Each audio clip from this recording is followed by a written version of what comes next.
Welcome to d7tuts.com.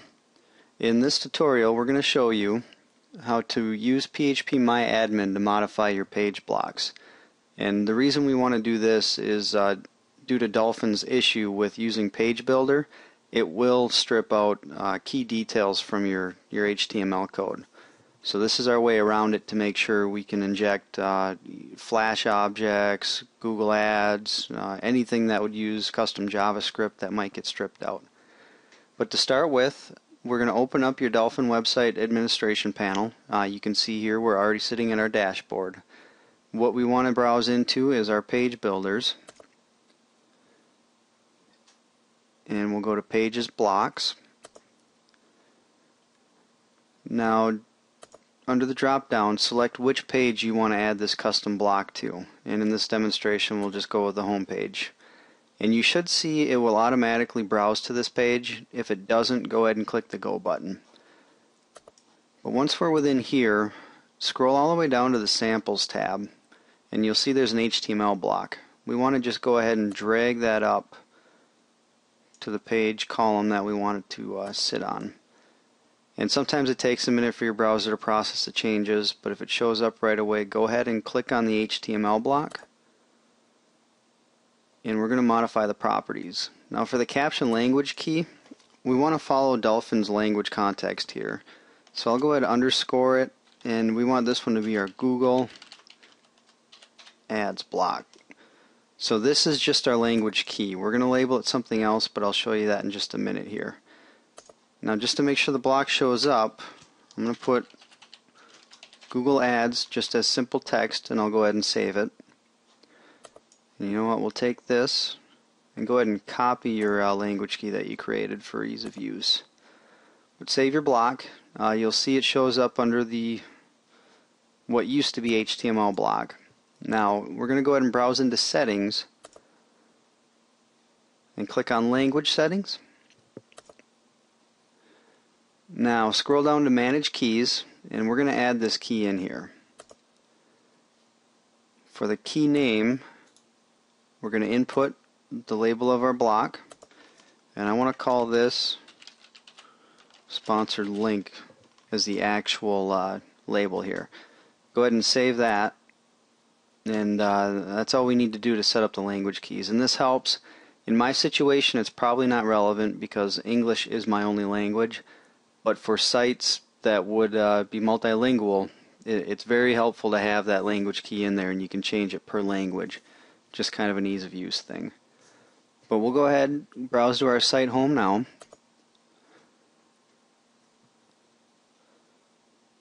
And we should see under the home page my sponsored links box here, and it is in fact showing up. So we did that part right. If you didn't get this far and something's not showing up, you may need to clear your cache, depending on how you have that set up. In this demonstration, I have no caching enabled, so everything is right away. Now we'll go ahead and go into our phpMyAdmin. Depending on your host, typically they'll provide a cPanel or some other means of getting into it. But one way or another, log into phpMyAdmin. And on the left column here, we want to scroll down until we find the sys page compose table here. If you've got a large site, you might have to scroll down further. You'll see a pagination link at the bottom. You might have to click that and get to the end of it before you actually find this one. But go ahead, click compose, and it'll show the browse page of what is immediately available here from ID number 1. Now you can bet that since we just created this HTML block that it's going to show up at the very end of it. So you could just browse to the last page. But in this situation, I'm going to give you an example if you've created the block a while ago and we want to find it. So click on the Search tab up on the top here. And we want to go to our caption field, change the operator to like %, and that way it's not an exact match. It's going to be a little forgiving on what we need to search for. Now the value of our box, again, we can just paste it here. It's Google Ads, and we'll click on Go, and we'll see it shows up here, caption Google Ads, content. It's got what we've got originally in there. Now click on the little edit, it's the pencil icon here, And we've got some more details. Description, you can leave that as is. It's just a simple HTML block. You can get descriptive with it if you like. I don't believe it's going to affect Dolphin in any way, so it could be helpful for notes. Now scroll down to our content here. This is where we want to inject our code. And in this example, I'm going to go ahead and delete Google Ads. And as you guessed it, I've got a Google AdSense that I want to go ahead and put on this page. So it's a simple little JavaScript.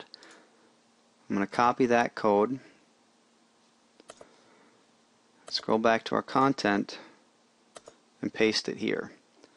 And this, there's been no alterations or changes made. This is as pure as I got it from Google, so we don't have to worry about the HTML purifier breaking it when you submit through TinyMCE. One other option I guess I can show you while we're in here is the design box variable. Right now it's 1. This is the default design box that you see. You can set it to 0. It will completely release the design box from showing up, and you can set it to 3 for another different style, but I'll leave it as 1 so it's encased by that design box. And we're going to go ahead and save our changes here, and you should see showing role 0 query. Everything here looks good. If you had read there something went wrong, go ahead and go back through the steps. But we see the content, everything is in there. Now let's go ahead and validate that we're all set. But before we can do that, we need to go back into our admin panel and clear the cache quick. I like to clear everything. Since we were only working with the database, you could just clear DB cache, but we're going to be safe here. So that's cleared, and this is typically all I've had to do for a page block. You might have to go into FTP and purge the files yourself, but we cover that under a different demo here. Go back to our site home,